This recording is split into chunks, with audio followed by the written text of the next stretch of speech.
Hello, my name is Crystal Petry, and welcome to another episode of the Crystal Petry Podcast. We are in season 3, and I just want to thank my entire community for staying with me for 3 whole seasons.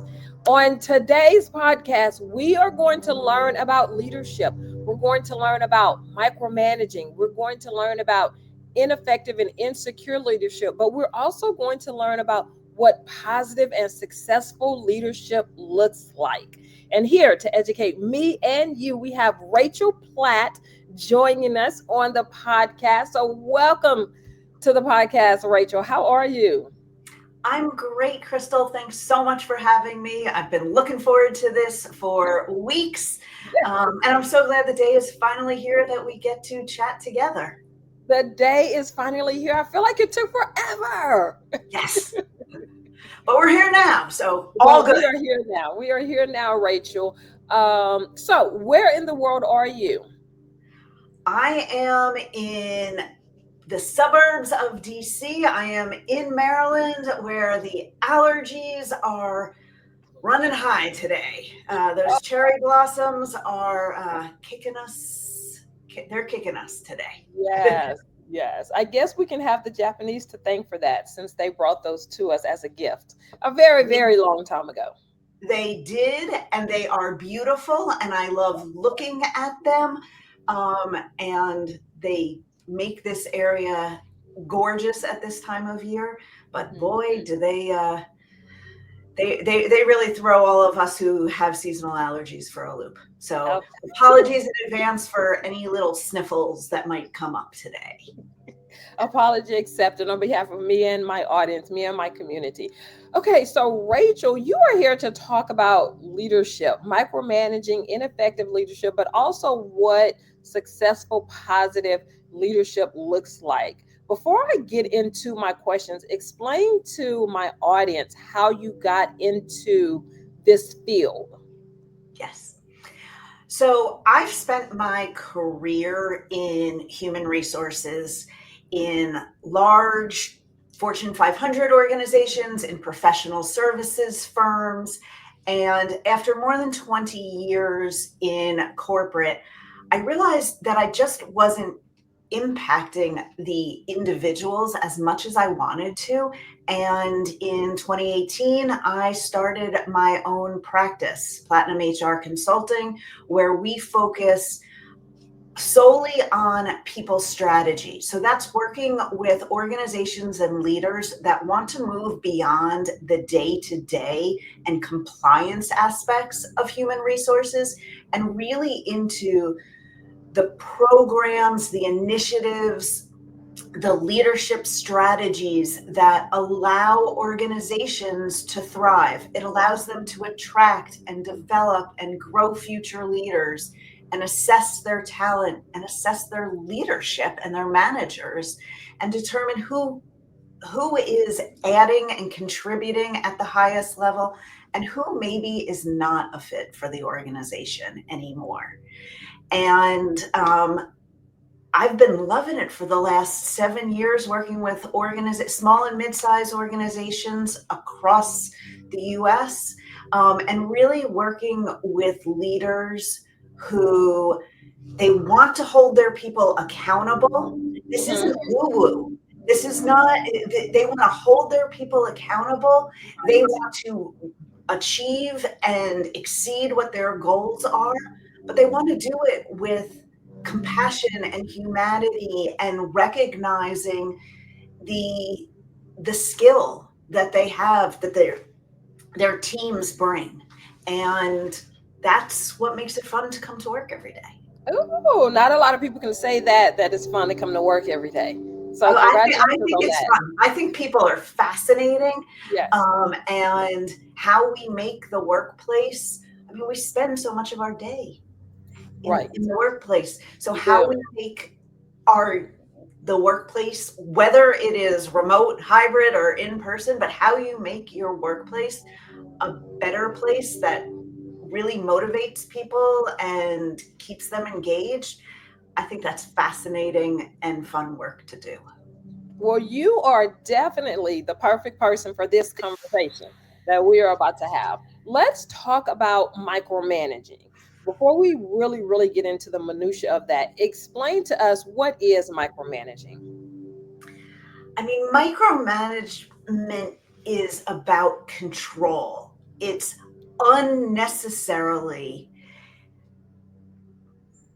not trusting, not supporting, digging in, nitpicking, nagging.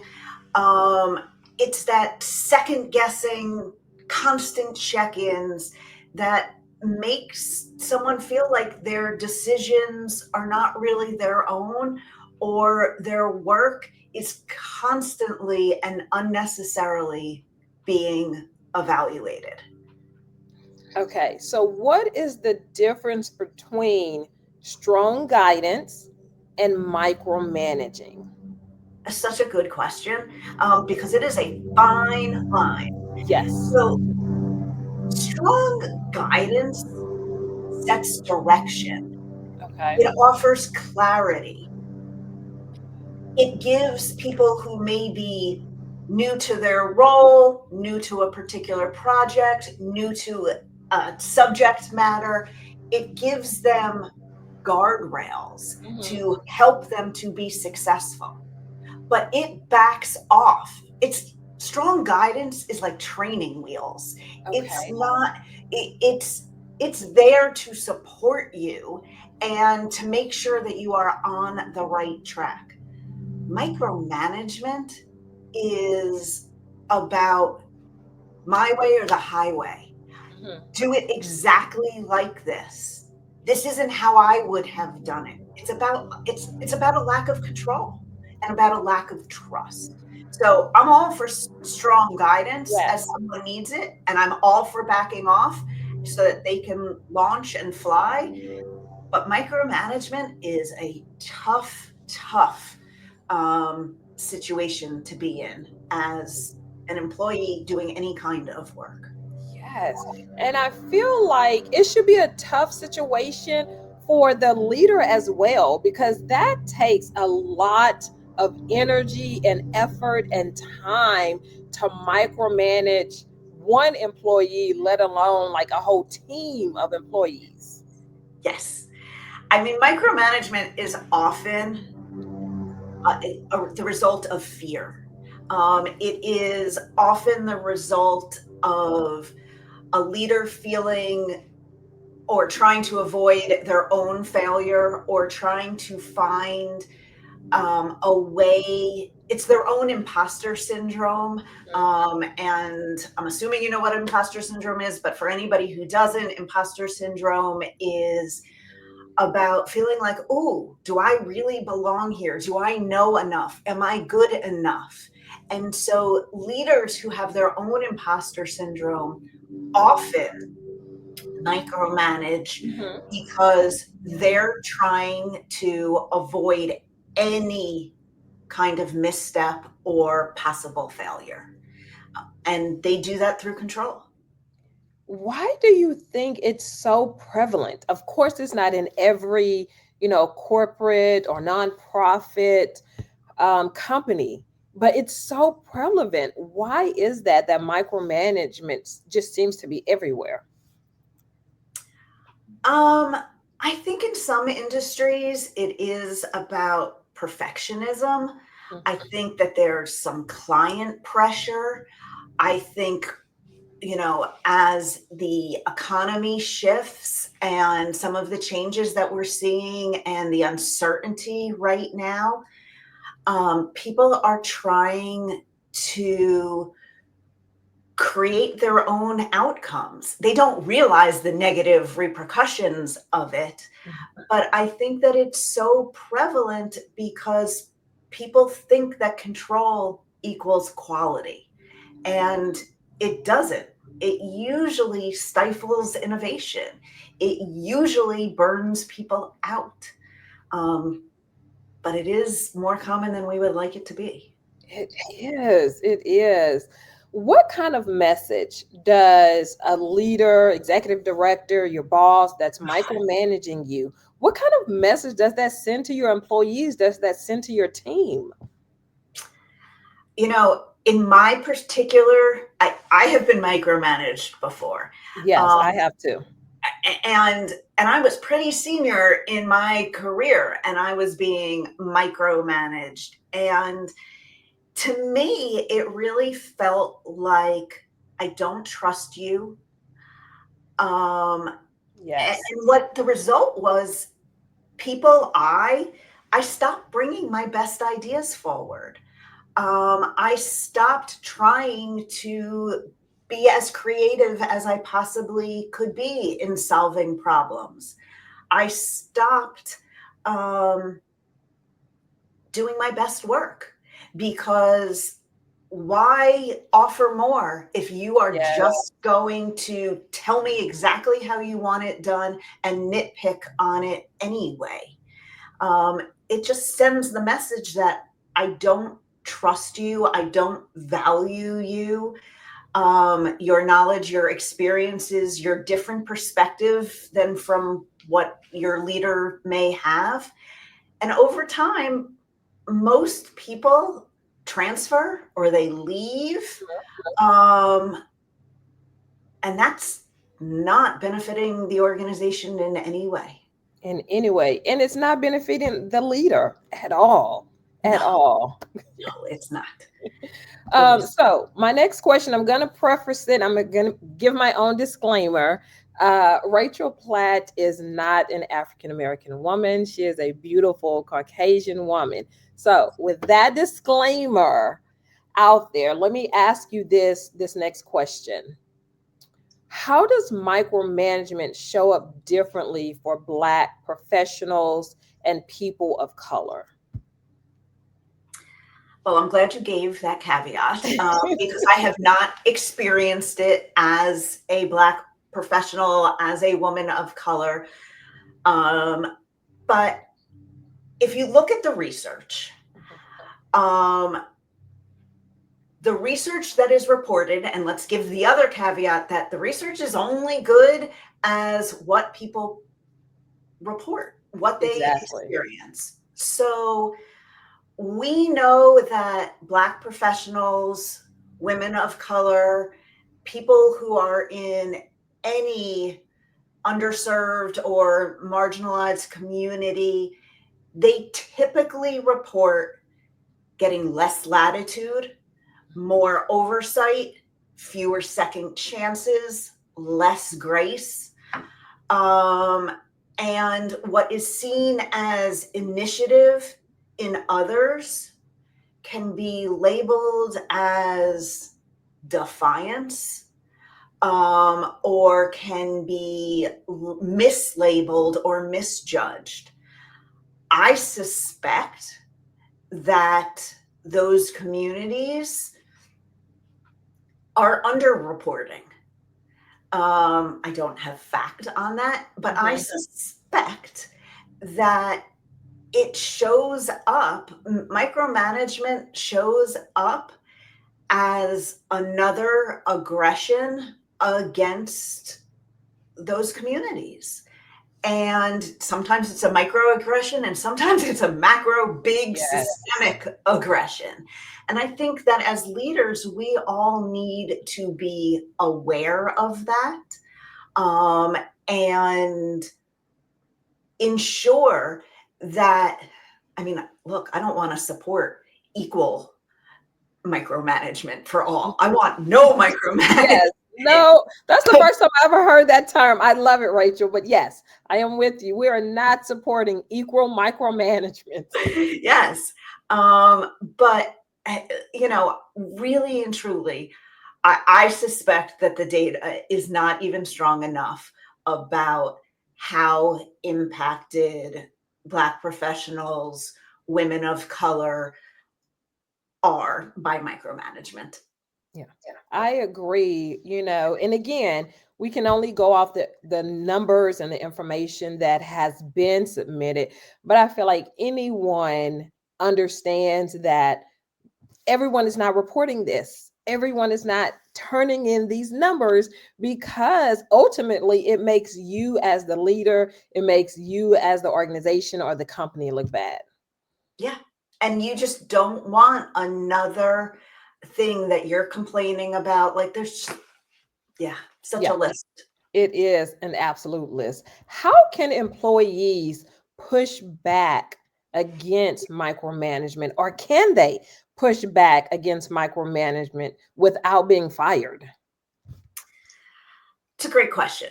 I mean, you have to take a careful look at your environment. But I have coached people, and I actually have been personally successful in using transparency and some data. So what does that look like? Sharing progress proactively before you're being asked, being clear on the expectations, the deadlines, the ask questions about the boundaries and the borders of the project that you are being asked to deliver. Ask some tough questions about, hey, do I have authority on this? Can I be creative with that? My personal biggest success came from saying at the outset of being given a new assignment, so do you have a vision for what the outcomes of this is going to look like? Tell me what that looks like in your mind. So that way we're both on the same page. And if I need to push back early on in the process, or even as I'm getting deeper into this project, I can say, hey, I know that you mentioned that you were thinking it was going to look like this. I'm really finding it needs to look like that in order to have the outcome we want. But let's be honest, it doesn't always work. But creating that clarity up front on the goals, on the expectations, and the boundaries, and pushing back. And if you feel safe, we talk a lot about psychological safety in the workplace.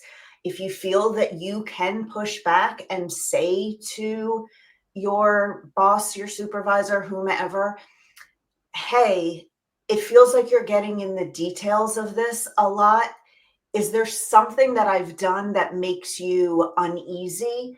Or is there something else going on behind the scenes that I need to know about? Because this feels a little micromanagement-y. Not Yeah. sure that's the word, but you know what I mean? Actually name it, call it what it is. And because sometimes people don't realize. And if you do it with a sense of curiosity and a sense of, hey, I'm just trying to make the team better. And hey, I would work better if we checked in once a week on this and you gave me feedback, not you giving me feedback every 15 minutes. Right. You have autonomy to set expectations also. You've got to feel safe in order to do that. But I really encourage people to advocate for yourself in a respectful, dignified, professional, non-emotional, non-drama, non-threatening, if you don't do this, I will, blah, blah, blah. But really in a way that you're curious. Right. And how can I make this situation better for both of us? That can be wildly successful. Excellent. Rachel, do you think in any way, shape, or form is micromanagement ever needed?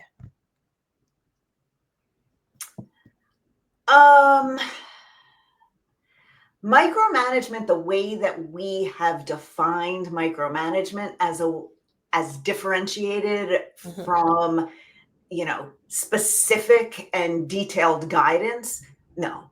I mean, micromanagement is not a skill that any of us should be looking to grow or develop. The ability for a leader to be engaged, to roll up their sleeves, to get in the details from time to time, Absolutely. That does add value. Being able to give strong guidance at the outset and feedback along the way, that is what leadership is all about. But nitpicking, um, controlling, demoralizing, and diminishing your team, no, that's never valuable. As a leader, if someone's watching or they're listening, Rachel, and they're like, hey, I do all of that stuff, and they're realizing I'm a micromanager, leader, or executive director, whatever the title is, what can they immediately start doing to reverse that and become a secure, strong guidance leader instead? I wish there was a magic pill that someone could take. Yeah. Unfortunately, there's not.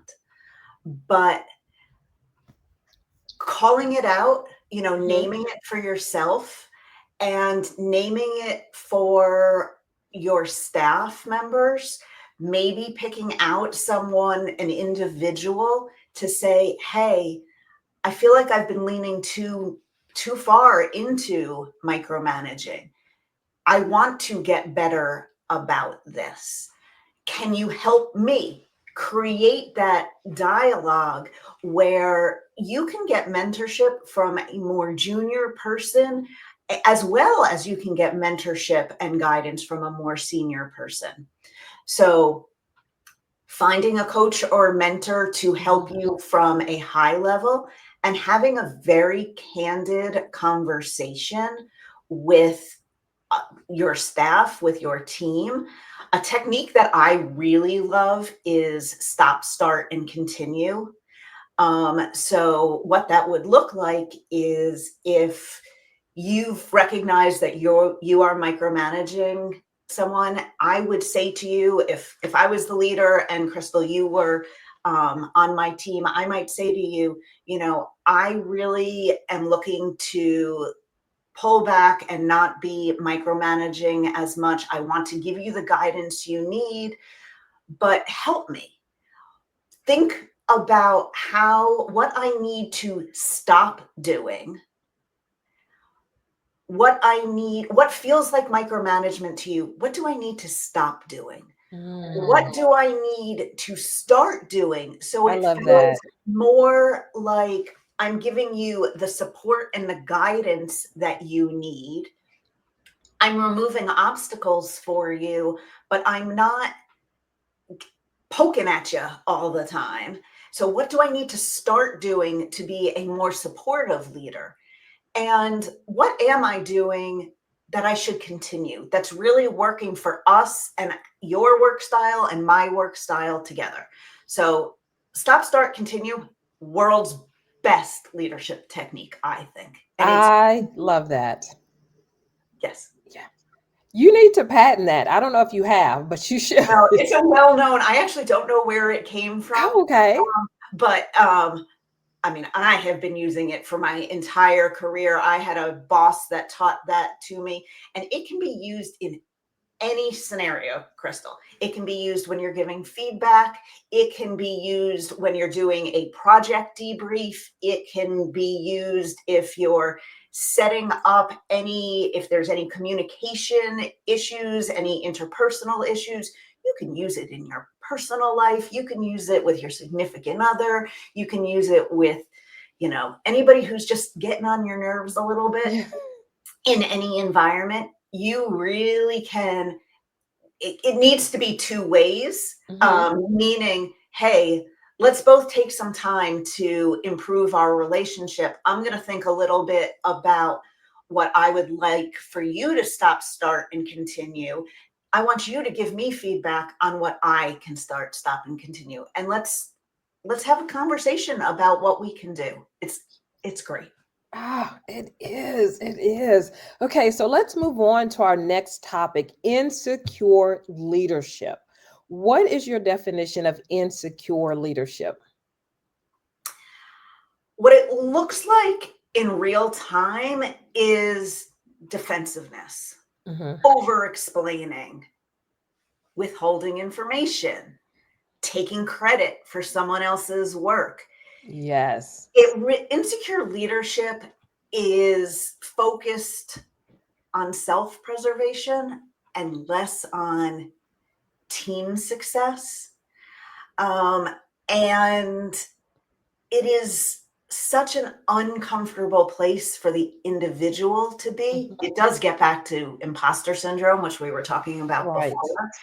before. But it's not good for the individual. It is not good for the team that they work with, and it is not good for the organization's success. How does insecure leaders respond to high performing, confident team members? I feel like it's like oil and water, like, it's a competition, not with the employee or the team member, but more so with the executive director. Yeah, it's not good. Insecure leaders often see others as threats. It's not as an asset. It's not for the greater good. And instead of elevating the idea, the person, the team, they're looking for ways to diminish. Even if they're not highlighting themselves, they're looking for ways to diminish or sideline someone so that they feel more in control. And that is one of the top ways to lose top talent. That's what I was thinking. Eventually, your confident, high performing team member, they are going to leave. They are not going to stay there and take that.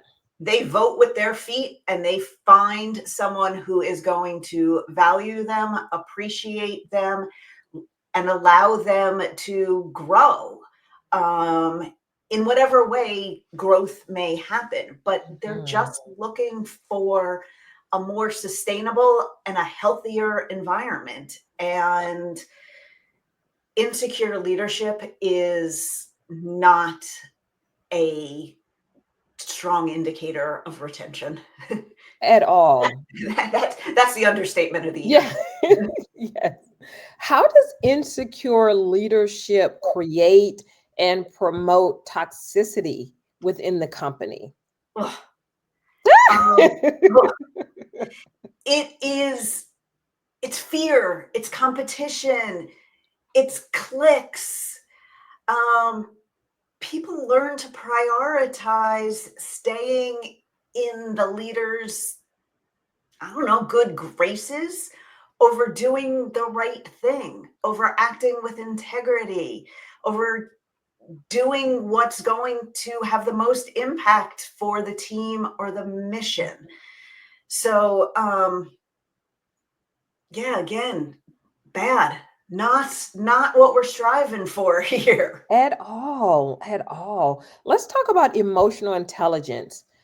How does that show up in a successful leadership? And why is that important for a successful leader?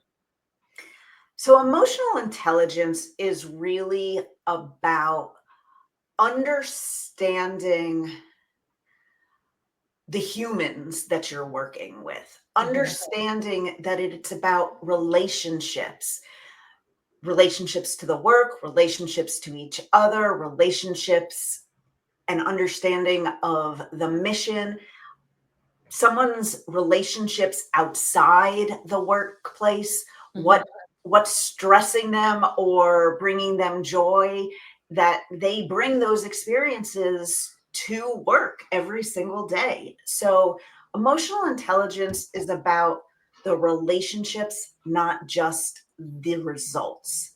So if you don't understand your own emotions and the impact that they have on others, you often misread others' emotions or lack of emotions and the impact that has on the team environment and on the projects and on people's individual lives. So emotional intelligence, people talk about it as soft skills. I'm on like a personal mission to rename soft skills. They should be power skills. Yes, I love that. These are the things, not saying that we're out for power, but these are the things that accelerate teams, accelerate your mission, accelerate your impact. Emotional intelligence, as well as other soft skills, delegation, leadership, compassion, empathy, all of these things, these are really power skills. This is what sets good leaders apart and makes people want to follow them into battle, means they want to give extra effort. Yes.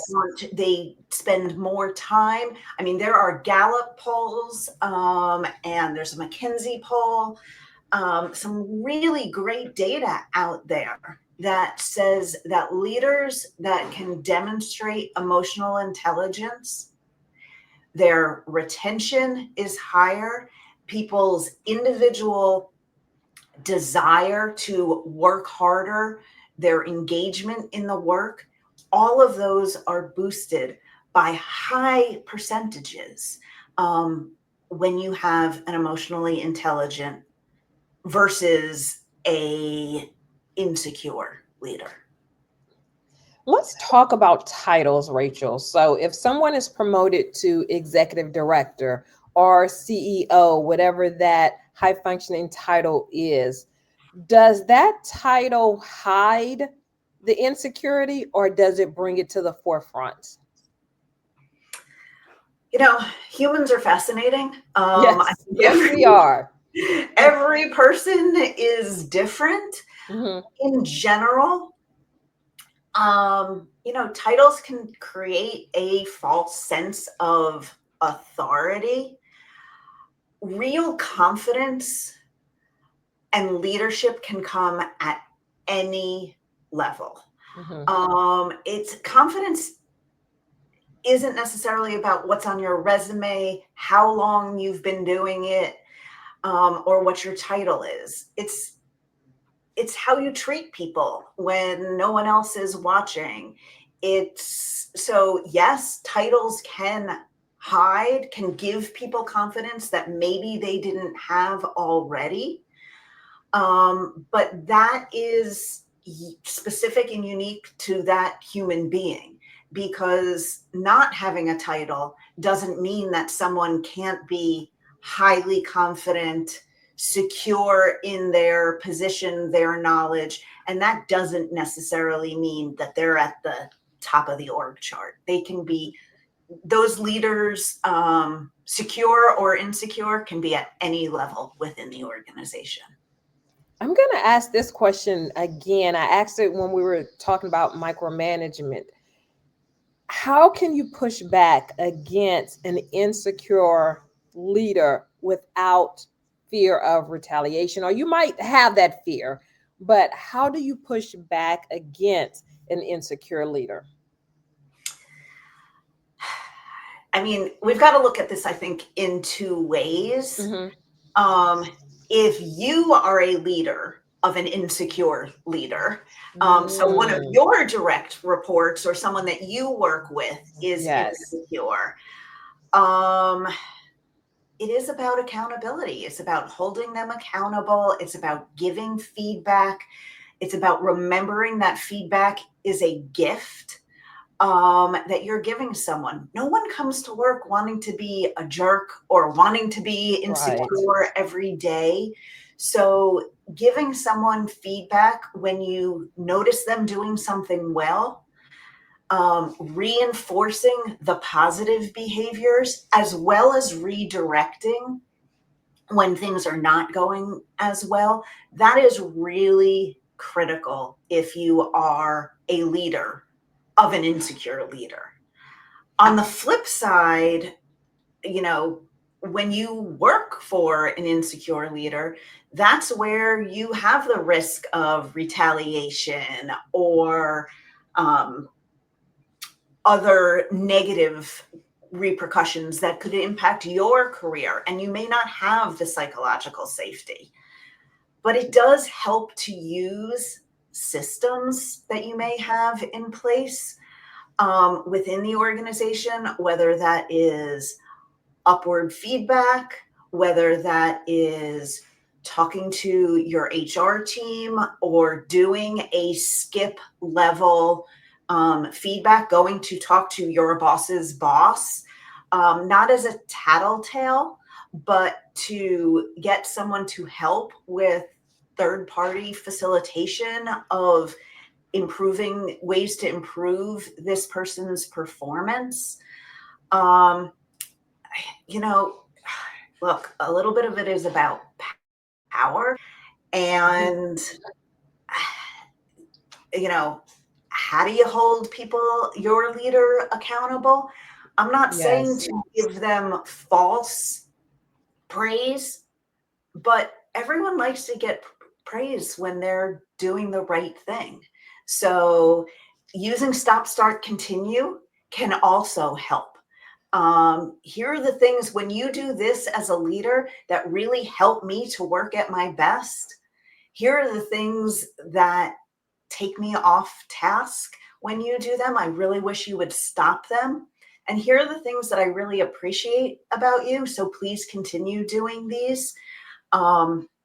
Knowing that someone's got your back, that someone on your team has your back and wants to see you be successful, I would hope that even an insecure leader could find the value in that and not retaliate and continue to grow. That's a tough question. Yeah, but you handled it well. You handled it very well. Thank you. Okay, here's another one I thought was a really good one, maybe tough, but I know I got the right person for it. How can you hire an emotionally intelligent leader when all you have to go off is the resume? You see the technical, you see the education.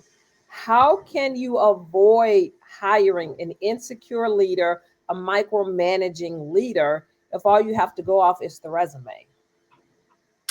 Well, hopefully you're not hiring someone only off the resume and you're actually talking to them and interviewing them.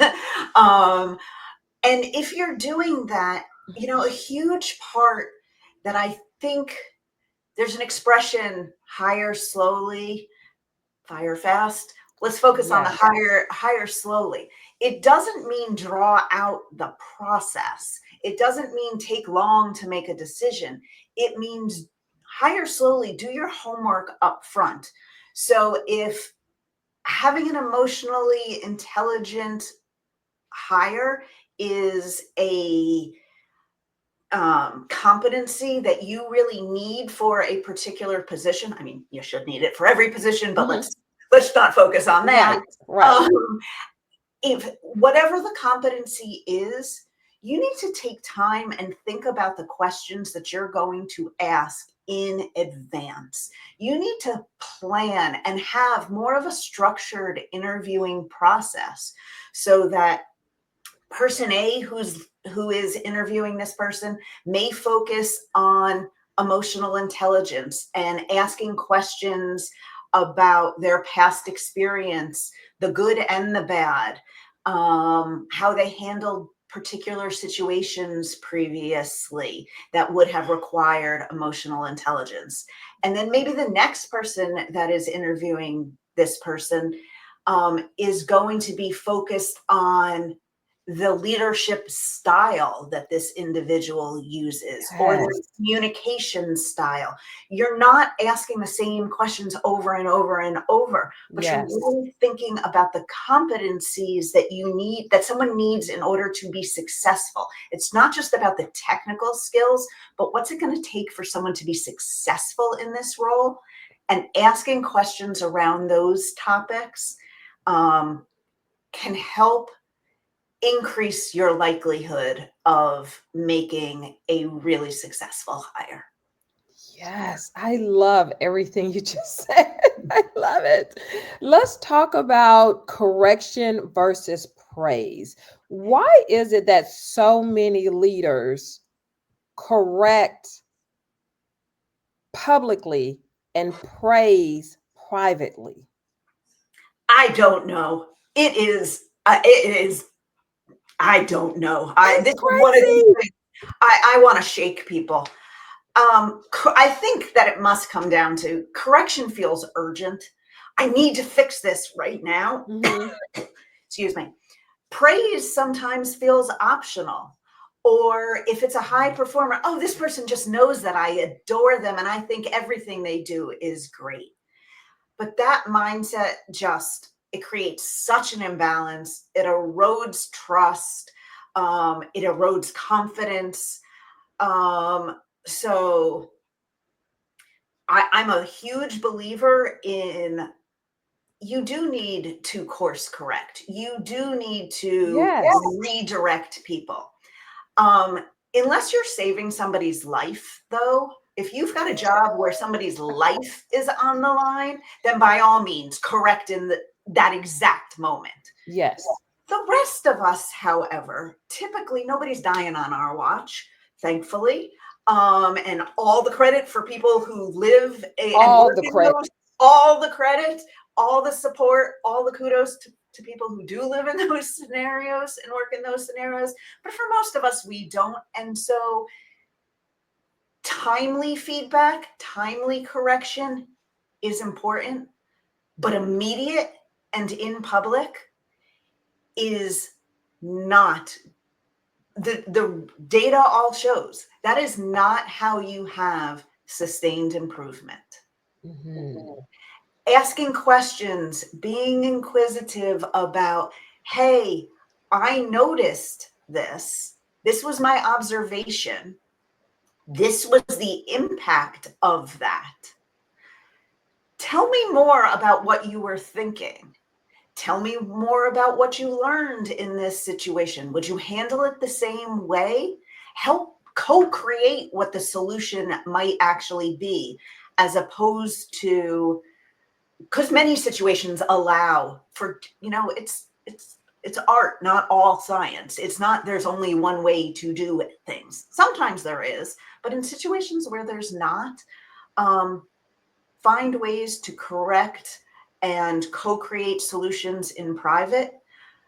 Give praise in private, and find out if your team wants public praise, because not Right. everybody values or appreciates public praise. It makes some people uncomfortable. Not me. I'm all Not for me. falling from the sky. But some people just are not comfortable with it. So value your employees and show appreciation in the way that matters to them. It's not what feels good to you, it's what feels good to them. And that's what I was thinking, Rachel, like, with the public correction, the private praise, ask your team members, how do you prefer that I correct you? Because eventually everyone needs correction. You're working wherever you're working. You're going to need the correction. You're going to need the guidance. Ask, how do you prefer that I correct you? Because I'm going to need to. How do you prefer that I praise you? Because I want to do that. So ask your team members these questions. And, it'll, I feel like, Rachel, and then I'm going to move on to my next question. I feel like we live in a society where our leaders don't think that far ahead or think that much into it to ask the team members questions like that. So But if you emotionally actually, intelligent ones do. the emotionally intelligent ones do, yes. If you ask your team member questions like that, they are going to be blown away. Yes. They are going to be just outdone that their executive director, their leader actually came to them to ask a question about how I feel, the things that I want. Could you imagine that? I mean, the best leaders are customizing their style. You can't change anyone else. You can only change yourself. So the Right. best leaders are adapting to what is going to have the most impact for the actual individuals, the human beings. Each one is separate. They have different needs, desires, aspirations. So customize it to that person if you want to have the biggest impact. Yes. Oh my God. It's so simple. It sounds so simple when you say it, Rachel. Why don't we all do it? I don't know. I don't Oh, know. Can we wave our magic wand and can put a we make spell over every single leader that's out there and just say, yes. come on, this is the right thing to do. This is the right thing to do. And it's not just you're doing it because it's the right thing to do. You're going to do it because you're going to have better results, better outcome, more profitability, higher engagement, better any metric that you want to evaluate. Your metrics are better when your people feel valued. They feel like they are appreciated. Their contributions are better when they Yes. feel better. Come on. When they feel better. Oh my goodness. Yes, yes, yes, yes. I feel like I need to have you come back on and just talk about that topic Let's specifically. do it. Let's do it. Yes. Okay, so staying in the vein of, how we want to make our employees, our team members feel. How do leaders unintentionally or maybe make people feel invisible even when you have a confident, well-performing employee? I'm thinking about a story of a leader Mm-hmm. who, you know, it is unintentional, but they don't celebrate the wins. They don't take the time to say thank you. They don't take the time to appreciate and recognize someone, give them credit in the right places, spaces, and times. Um, or sometimes they give vague praise. People need to feel seen. And even when they're performing well, they want to, and they've always performed well. Mm-hmm. Just that extra bit of recognition can go so far. There's actually one hidden thing, though, Crystal, that I think people don't think about as much. Your top performers, yes, they want to be recognized. They want all of that. But so often, what is the most motivating, which costs nothing, is being asked for your input. Hey, I'm working on this. This is not your job. That This is is not huge. something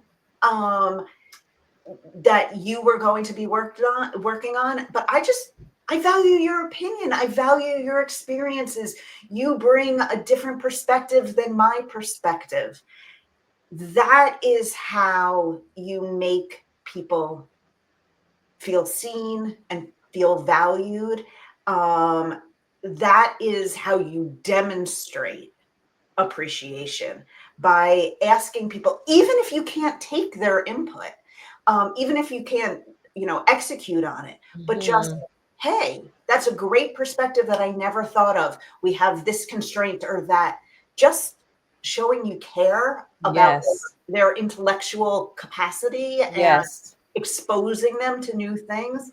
Oh my goodness, that is how you can create a really well-functioning, engaged team member. And it makes you, as the leader, more emotionally intelligent. It makes you more successful overall. You're going to hear great ideas come from all levels. You're Yes. going to hear things that you would not have thought about. And Yes. so, why, if you have a top performer, why would you not want to praise them for the work that they have actually done and ask them for their perspective? People feel Why? included. Oh my goodness, it makes such a huge impact. It makes such a huge impact. And I just feel like it's common sense. I just feel like it's common sense. Maybe Common it's sense is not. not so common. We're running too fast. People are going too fast. People are not thinking It's all about the next thing. It's about the next shareholder report, the next team meeting, the next feedback session with your boss. That's what it's all about. And so just take a minute, remind yourself, make yourself some notes to be a better leader, be a better human being. Particularly, it's funny that you're saying this, yesterday was the end of tax season. Yes. I have for years worked with many professional services, public accounting firms, law firms, etc.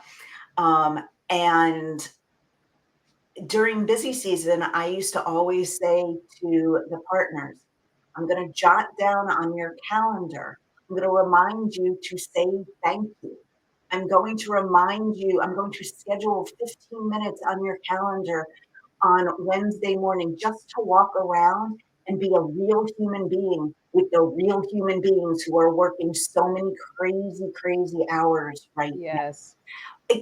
We're not perfect. You don't have to know this innately, but give yourself the tools, give yourself the reminders to be the best leader you can possibly be, and create whatever systems are necessary to enact what is the right thing to do. It might not come naturally, but just put the systems in place so that you can execute on it. Right. It might not come naturally, but if you put the systems in place, like you said, Rachel, and you work on it, it will become habitual eventually. Yes, you can learn. We can all be We better. can all learn. Yes. Okay, so just a couple more questions for you, and then I promise I'm going to let you go, Rachel. What would it look like in a utopian society if we praised more? And I mean, correction is always going to be needed, but we praise more than we corrected. They say this with kids, Mm-hmm. and I believe this in the workplace as well. No one has ever gone bad because they've been given too much praise. Because they have been, sure, can people get an inflated ego? Absolutely. But giving someone specific, timely, meaningful, and actionable feedback, praise, positive, reinforcing feedback, you know what? Human nature is to want more of that. So I'm going to repeat it. People want to know that they're making progress. And so in my utopian world, looking for the good in people, this is not to say that you don't give people redirecting feedback. Right. You need to do that also. But looking for the good, keeping people motivated, keeping people engaged, and knowing that you are looking out for where they're making an impact, where they are contributing, people will try to do more of that. And that's not utopian, that's real. People coming to work every day in utopia, people coming to work every day feeling empowered and motivated and creative. Oh, wow. That would be incredible. That would be. Could you just imagine? I was thinking about it as you were saying it. Like, this would be amazing. Amazing. You are so passionate about this topic, Rachel. I have loved having you on this platform and having you on my podcast. I mean, it has just been amazing. And I feel like, okay, so my next question is, what is your intention in this space? But you are so passionate in this space, already. So, what is your intention in this space? PLATTinum Consulting, I really care. We care about leading and creating workplaces where there is courage, where there is clarity, where I want leaders and the people that they work with to feel equipped to work strategically, to work to their highest level, and to realize that we're all human beings just trying to do our best every single day. And so my intention is to create the environment where people can thrive and businesses can thrive, because I am all about the business, not a whole lot of woo-woo. Yeah. I'm all about being successful and being profitable and expanding your business and meeting your business goals. But I'm also about knowing that you can only do that with the human beings that you surround yourself with. So let's create an environment where we can do some great work, have a huge positive impact, and actually let's try and have a little fun too. Yes. You know what? All of that came through in this conversation. Every bit of that came through. Thank you. I'm glad. Yes. You are welcome. You are welcome. My final question for you, Rachel, who do you think would make a great guest on the podcast? But you have to help me get them on. Okay, so the flip side of the humans is thinking about AI. Yes. There is a ton of what is AI going to do in the workplace. Mm-hmm. I know two really dynamic women who, I know many really dynamic men too, but two really dynamic women, Dr. Michelle Paul and Kayla Life. They do two very, very different things from an AI perspective. I can't promise you, but I will definitely reach out to both of them for you and for your listeners, because Kayla builds AI systems for not-for-profit, and she is a spitball of energy. And she is, every time I'm around her, I just learn so much. From a technology standpoint, she's amazing. And Michelle Paul, she's a industrial psychologist, all about how using AI in the workplace, the ethics of it. So, hey, I don't want to give all of their stuff away, because I can't even promise that I can get them, but I will try for you, Crystal. Thank you. That's all we want is for you to try, Rachel. That's all we want for you to try. Thank you so much for agreeing to be on my podcast and just being so passionate and so energized about this topic. Thank you so much. My pleasure. Thank you for having me. It's been great. Good. And to my community, thank you so much for joining us. You can get Rachel's podcast and all of my other podcasts on YouTube Podcasts and Apple Podcasts. And always remember, you can always, what was that? I forgot my tagline. You can always listen and learn on the go. There it goes. Bye, everyone. Bye, everyone.